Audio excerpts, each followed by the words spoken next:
Greetings to all. In today's session, we are going to discuss about intermediate chemistry, which is a +2 level. And here the discussion regarding the international entrance examinations, any competitive exams, India level JEE Advanced JEE Mains, NEET Chemistry, Telangana EAMCET and Andhra Pradesh EAMCET, and remaining all competitive examinations. This kind of explanation will be very much helpful. And this is about the session where we collected all the previous year question papers and a detailed explanation is provided here. Hope this session will be very much helpful for your curious preparation towards any entrance or competitive exam as well. Let's enter into our first question. A student investigated the reaction of magnesium with a dilute hydrochloric acid. The reaction is magnesium upon treating with hydrochloric acid. Any metal on treating with acid used to liberate hydrogen gas, it is the fundamental reaction. So, magnesium on reacting with HCl, formation of MgCl2 and hydrogen gas will be evolved. Based on this reaction, we have few questions got drawn from this equation. Complete the diagram of the apparatus she would use to measure the volume of gas given off. Label the apparatus. Okay. So during this chemical reaction, we have to go for what kind of, here the gas evolved. If you see this is a conical where you can see the magnesium ribbon, and magnesium ribbon upon treating with hydrochloric acid liquid. The entire solution is a hydrochloric acid and the metal added here will be a magnesium ribbon. So that you can see the bubbles are evolving. These bubbles are said to be hydrogen. Here the question is, in order to measure the volume, what will be the apparatus? Let's see, the apparatus is taken here, that is called the ORSET apparatus. ORSET apparatus is especially meant for the measuring gas whatever evolving. This is a kind of experiment where hydrogen gas is evolved that can be directly passed into the apparatus called ORSET, so that we can analyze the amount of gas evolved during the reaction, right? So the question 1 got solved. Let's go with another one. Draw the diagram to show electron arrangement of the molecule of hydrogen. It is the simplest fundamental question where hydrogen molecule. So in order to construct the hydrogen molecule, first let's take hydrogen atom. Hydrogen atom accompanied by one electron system. You can see one electron will be there. At the nucleus, you can find a monopositive being it is having one proton. So here, molecular arrangement of hydrogen can be seen. One electron contributed by each hydrogen, so that two electron system it will be. And electron arrangement is a common property among two hydrogens, and they are bounded by covalent bonding called sharing of electrons mutually. And it is denoted with either Lewis dotted electron system or else covalent bonding system can represent this hydrogen molecule formation, right? So this is a diagram we can see distribution of electrons among the two hydrogen in a hydrogen molecule formation. Let's go with another question. What they are asking, what type of bonding is present in the hydrogen molecule? As we mentioned just now, in a hydrogen molecule, each hydrogen is contributing one electron like this, and the two electrons got shared among these two hydrogen atoms. Mutual sharing of electrons is said to be a covalent bond formation. And here sharing of electron we can see in a hydrogen, so that covalent bonding is the right answer. So magnesium chloride is a salt compound. Magnesium sulfate is also the salt compound. And the question is, give the name of two compounds which react together to form magnesium sulfate. In order to form magnesium sulfate as the final product, what kind of starting materials we can use and what will be the method of reaction? In order to get magnesium sulfate, there are multiple ways. Among all, magnesium carbonate can be treated with a sulfuric acid. MgCO3 upon treating with sulfuric acid, so that magnesium sulfate in another product will be gaseous carbon dioxide got evolved and water will be generated. In either reaction like magnesium oxide, On reaction with the sulfuric acid, formation of magnesium sulfate along with the water. And another reaction is also possible where magnesium carbonate is treated with the salt like ammonium sulfate.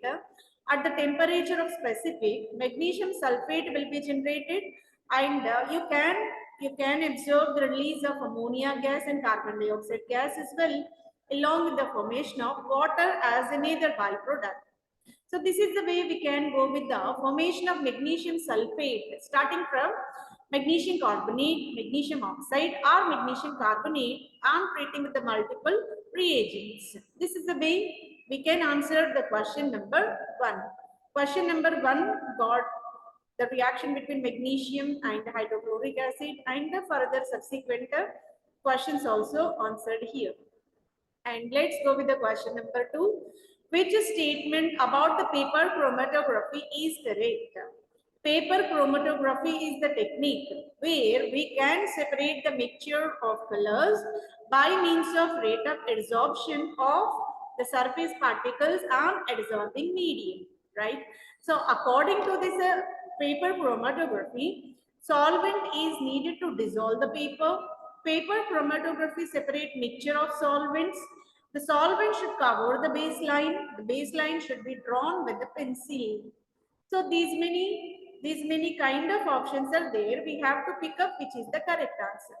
Before addressing this question, let's go with what will be the definition of paper chromatography.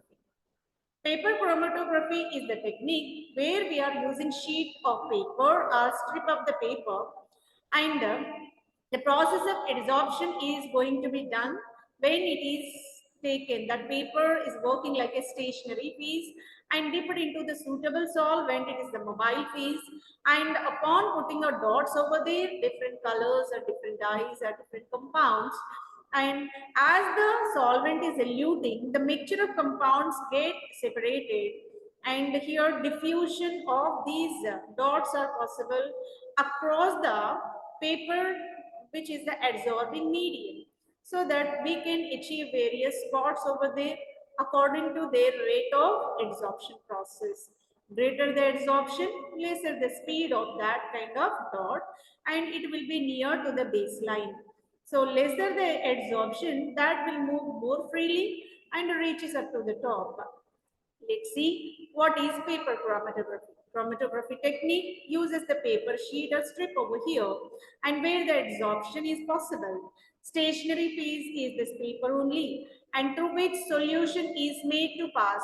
Here mobile phase are any solvent taken as a called a solution, which is supposed to be moved over there, and this is a process called paper chromatography.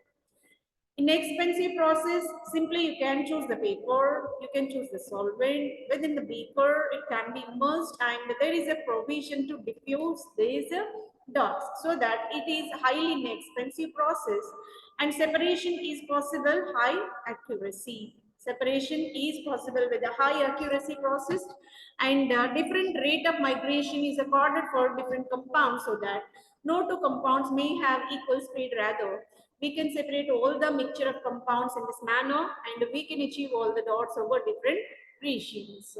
Multiple applications are provided for paper chromatography, and this is first invented by the scientist called Sanjay and Martin in the year 1943.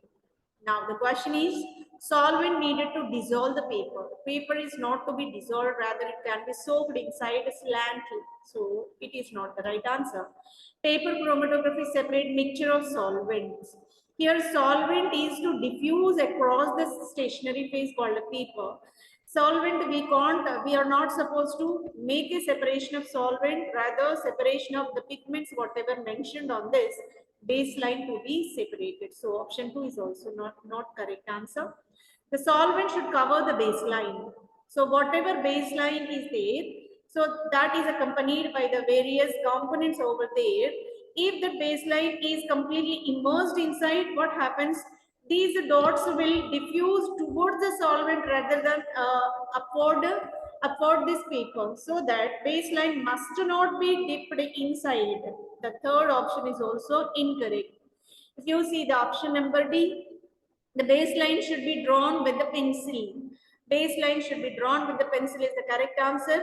Why can't we use pen means if pen is taken to draw the baseline, so the pen ink is also the kind of dye, will also diffuse across this solvent. So we can also get a line or a point for this ink also, so that we can't use ink pen or any kind of pen over paper chromatography for drawing this baseline. Rather, we can conveniently use the pencil to mark this one, right? This is the way we can answer by eliminating whatever points whichever provided. If you know the concept very well, then only we can answer these many. So from these, we have to choose the right answer where it is located, right?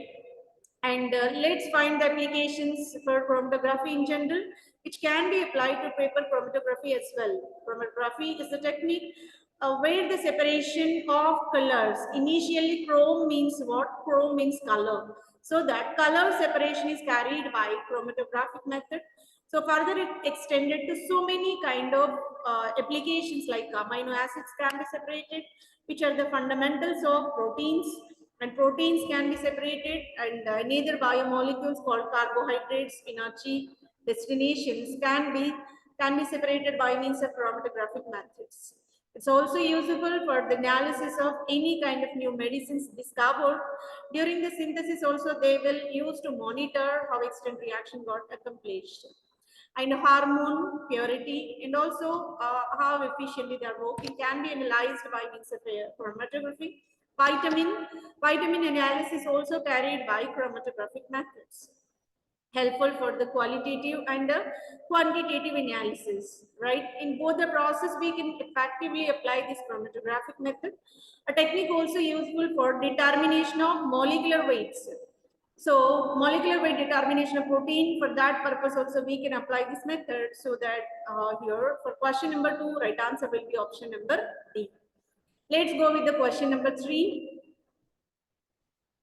Here is the question which is purely given from the inorganic chemistry, where chemical reactions are provided. We have to predict what will be the right product generated. Here reactants are given in the list 2. Product is given in the list 1. Upon reacting magnesium bicarbonate with calcium hydroxide, right? Magnesium bicarbonate is treated with calcium hydroxide, and second is barium oxide treated with sulfuric acid, calcium hydroxide treated with magnesium chloride, barium oxide with hydrochloric acid, calcium hydroxide with a calcium bicarbonate with a calcium hydroxide. These many possibilities are provided and we need to get the answers. Whenever magnesium bicarbonate reacted with calcium hydroxide called lime, so we will get magnesium carbonate. Magnesium bicarbonate turned into magnesium carbonate, and another will be calcium carbonate, and the leftover will be water. So magnesium carbonate calcium hydroxide gives rise to magnesium calcium carbonate. So that here magnesium carbonate is not given, so we can go for calcium carbonate only. Right. Let's go with the second one. Barium oxide treated with sulfuric acid. Product will be hydrogen peroxide and barium sulfate. Let's see what will be the product. Hydrogen peroxide is given, that is possible for Q. Q reaction gives rise to hydrogen peroxide, H2O2, right? Open book modalities. Fine.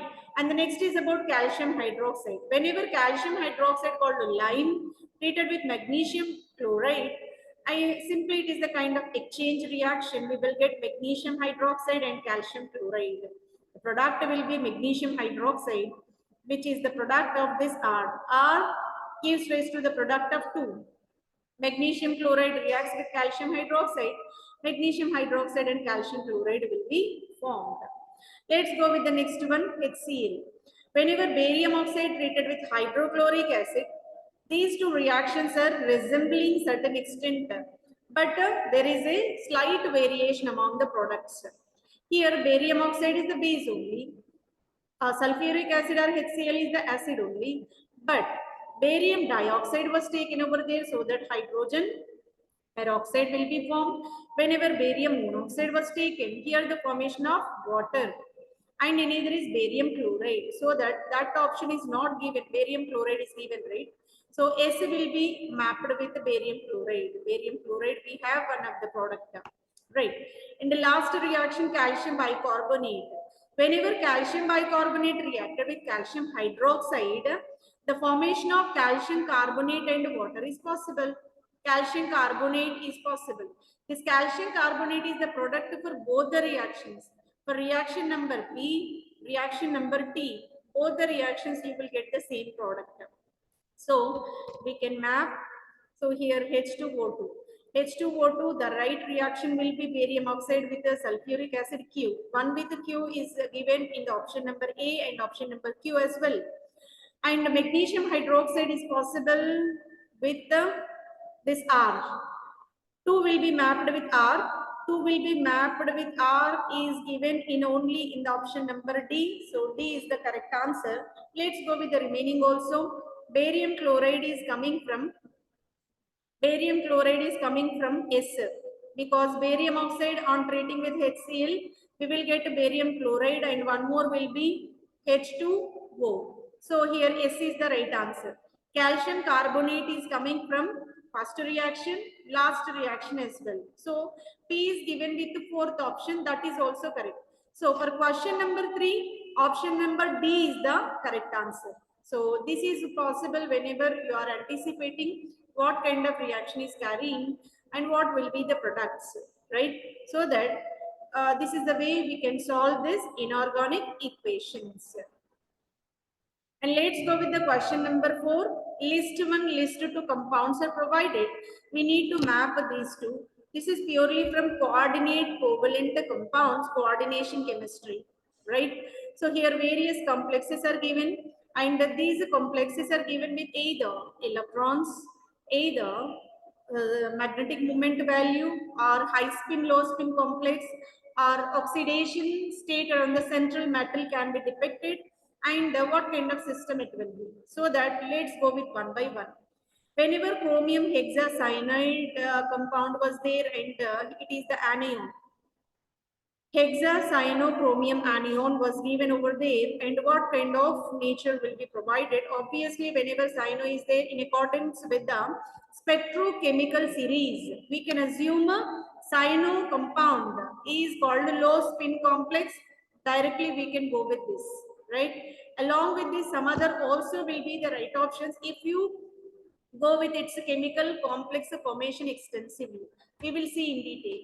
Ruthenium hexachloro, and again it is the anion. Hexachlororuthenium anion is provided, and chloro most probably treated as a high spin complex. Being it is high spin, we can find the electrons. Electrons are spin parallel, right? So then, what kind of nature will satisfy this? We will check it. Chromium hexaquo compound. Hexaquochromium cation is provided. For this, which is the right answer we need to go for. And hexaquo iron plus 2 is also provided. For this also we need to depict its a probable right answer. Here, the tendency will be more than one option will be related with the complex whichever provided. And moreover, chromium atomic number is given as 24, D block element. Ruthenium 44, it is the member of iron family, and chromium, again it is the chromium compound, but cyano is the strong field ligand, water is the weak field ligand. So that cyano will give low spin, water will give high spin complex.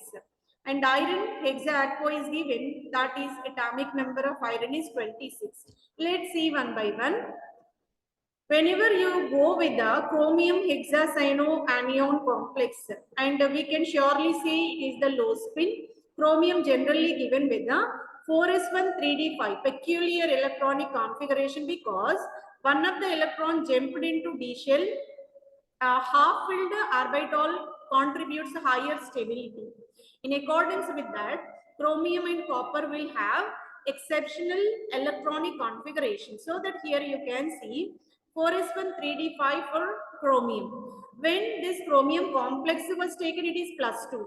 When +2 will remove 2 electrons so that it will confine to 3d4 electronic configuration. Chromium +2 is a 3d4 electronic configuration. Electron distribution is provided over here. Being it is the low spin complex of strong field ligand, so that all the electrons got spin paired. So here, if you see chromium hexacyanoanion complex, it is a part of low spin, and moreover no unpaired electrons. All the electrons are spin paired, so that no unpaired electrons we can find over here. This is about the compound number 1. The chromium hexacyano -4 T2G orbitals are having 4 electrons is the right answer, and 4.9 Bohr magnetons can't be applied because for this all the electrons got spin paired. We can say 0 magnetons is the right answer for this one, and we can go with the low spin complex. This is also the correct answer. Hexacyano is the low spin complex only. And next is about metal ion with +4. No. Here chromium is accompanied by +2 oxidation state around the central chromium. And it is the D4. Yes, after removing electrons, after removing 2 electrons, it is becoming D4 system. This is also applicable, right? Let's go with the second complex, ruthenium hexachloride, chloroanion. Whenever ruthenium hexachloroanion was taken, it is a member of iron, so that outer shell configuration 5s2 4d6. And being the complex is accompanied with the +4 oxidation state around the central ruthenium, we can remove 4 electrons. 4 electrons to be removed.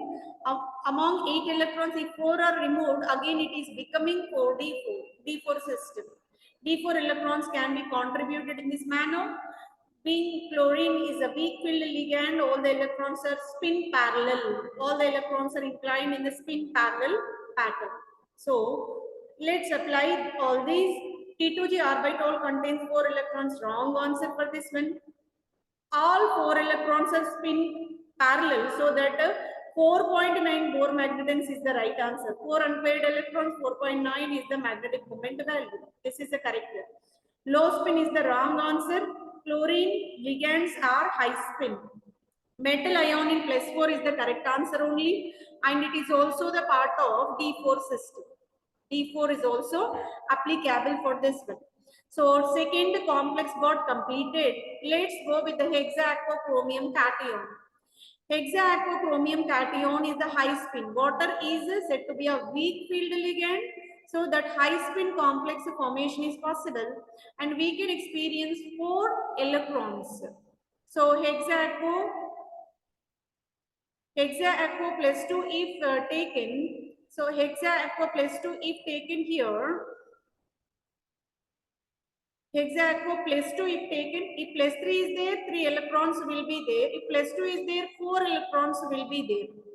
So +4 we will get 4 electrons. +2 we will get 4 electrons. +2 we will get 4 electrons. One more electron is also required. So here the example taken is +3. So that 1 electron is missing over here.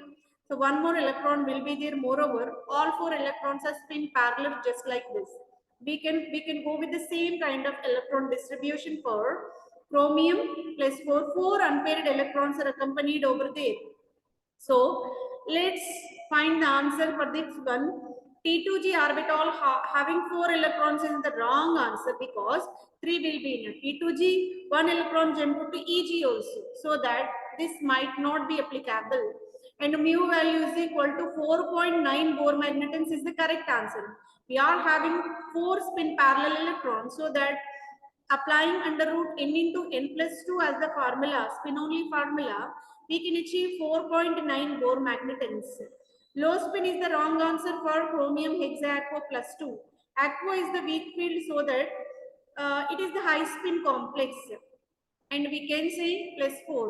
So +4 is also not correct, because chromium water is accompanied with the 0 oxidation state around the central ligand, so that here +2 only applicable to chromium, so that +2 is applicable to chromium hexaquo +2 complex. And the D4 system is also the correct answer, right? So by this Third complex got completed. Let's go with the hexaquo iron. If you go with hexaquo iron if taken, iron is a D6 system. If 2 electrons removed from 4s orbital, 6 electrons are present in 3D and 6 electrons are mentioned over here. So 6 electrons are accompanied like this. 5 electrons in 5 orbitals and 6 electrons is a spin pair. So, and being water is a weak field ligand, high spin complex. All the electrons are spin parallel like this, and 4 unpaired electrons are found over here. Let's apply these. Let's apply this kind of list two options. T2G orbital is having 4 electrons. Yes, it is the correct answer because 2 electrons are there in one d orbital and more 2 electrons also present. Total T2G orbitals are having 4 electrons is the correct answer only, and spin only. 4 unpaired electrons so that they will contribute 4.9 Bohr band density is also correct answer. Low spin, it will not applicable because water is a weak field ligand so that it is high spin complex. Metal is in +4 is also not applicable because iron is +2 over here, ferrous. Iron +2 is called ferrous, so that +4 is also not applicable. And D4 system, no, it is the D6 system. This can't be applied. Only we can apply option number B, option number Q, that's it. So by this, question number 4 got solved. So in this manner, we have to go with the meticulous checking of the question, what kind of parameters they are asking for. Even more than one options might be applicable to the single complex, so that we have to think in the multiple dimensions, right? So let's go with the question number 5. In the following oxo acids with the peroxy bond is, oxo acids are given. Oxo acids are nothing but acid which containing oxygen in that core. And among all the oxo acids whichever given here, we have to find out which is having peroxy bond. Peroxy bond designated as any two oxygens having direct oxygen single bond linkage, that is called a peroxy bond, right? Always two oxygens can be joined by double bond formation, but here peroxy bond is a peculiar bond where you can find oxygen single bond, right? So H2S2O5 is given, H2S2O6 is given, H2S2O7, H2S2O8 is given. All these are called oxo acids of sulfur. Okay, H2SO4 will be there, H2SO5 will be there here. All these are the compounds with the 2 sulfur atoms, and H2SO5, H2S2O6, H2S2O7, H2S2O8 are provided. Let's see what is the geometry and subsequently find the peroxy bond among them. So first compound is H2S2O5, where sulfur is accompanied with the how many? 5 oxygen atoms and 2 hydrogen atoms. There is a sulfur linkage called thio linkage, right? And whenever sulfur is bounded with oxygen with the double bond, you can add a -2 charge for each oxygen atom. In such a manner, you can locate 3 oxygens. And here 2 hydroxides are there. Always hydroxides are provided with -1 charge, OH minus. Simply we can remember. So among these 2 sulfurs, one of the sulfur is provided with a +5 oxidation stated on the central sulfur. Second oxygen is accompanied by the +3 oxidation stated on the central sulfur of this one, right? So you can't find here peroxy bond, so that this is not the correct answer. Let's go with the second compound where H2S2O6. All sulfurs, 2 sulfurs got joined with the double bond, double bond, double bond, double bond, OH and OH. Let me give -2 charge for double bonded oxygens. 2 + 2, 4 + 2, 6 + 2, 8. -8 contributed for oxygens. -1 for each hydroxide. Total -10 for oxygen atoms. +10 is given for sulfurs, plus 10 for 2 sulfurs. For 1 sulfur, 10 by 2. So, each sulfur oxidation state is plus 5 around the central sulfur in H2S2O6. The question is peroxy bond. You can't notice oxygen direct linkage. So, it is also not suitable answer.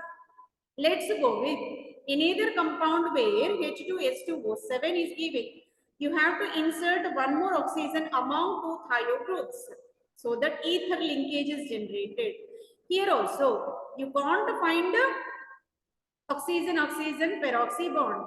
But let's find out its oxidation state around the central sulfur having -2, -4, -6, -8, 9, 10, 11, 12.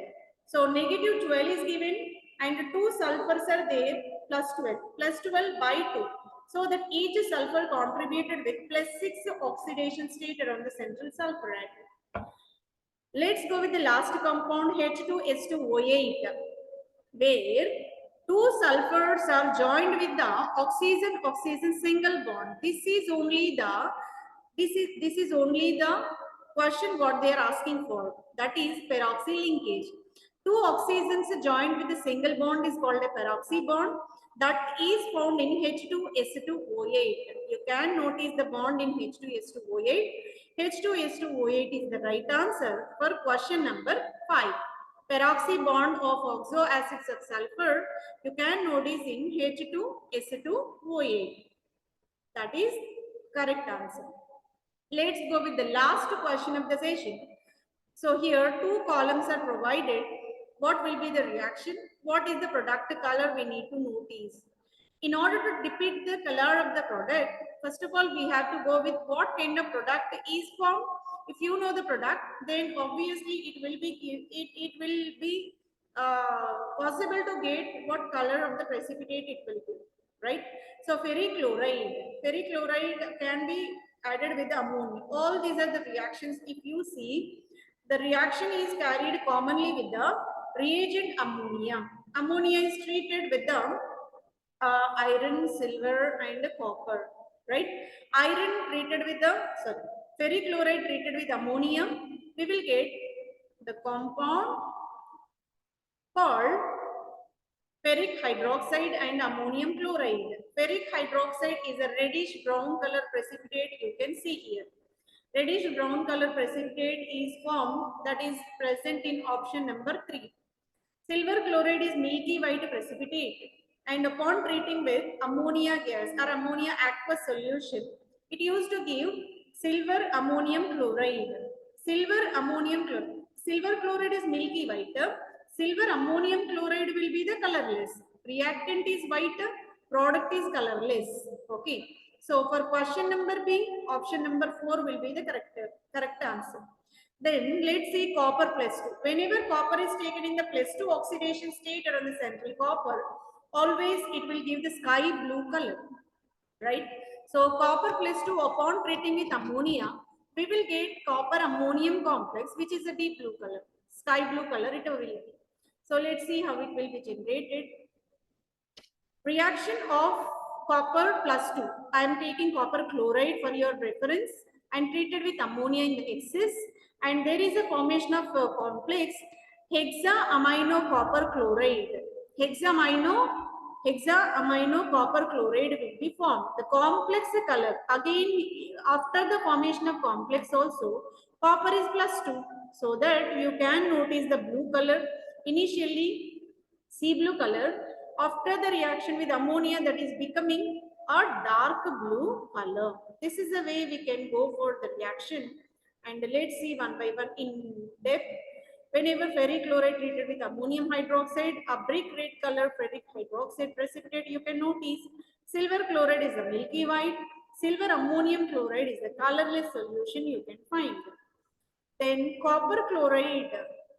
Copper in general is the blue color compound only. Initially you can see the sea blue color, and upon treating with ammonia, its intensity of blue color got raised, and copper ammonium chloride compound got generated with a high intensity of blue color, right? So by this we completed all of these. Let's see what will be the right map.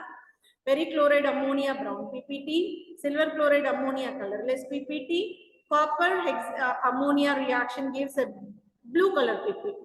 Green color we can notice whenever complexes of nickel are present. Nickel complexes accord green color precipitates. Copper complexes are blue, iron complexes are brown, and silver complexes are white in place one, and if complexation colorless also possible, right? Manganese complexes are purple.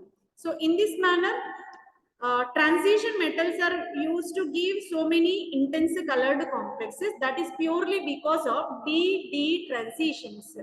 d transition is nothing but d electron can be excited into another d orbital. So the d transitions are responsible for the colors of D block elements, right? By this, we completed all 6 questions of this session. Hope this will be very much helpful for your preparation towards either entrance examination or any competitive exam as well.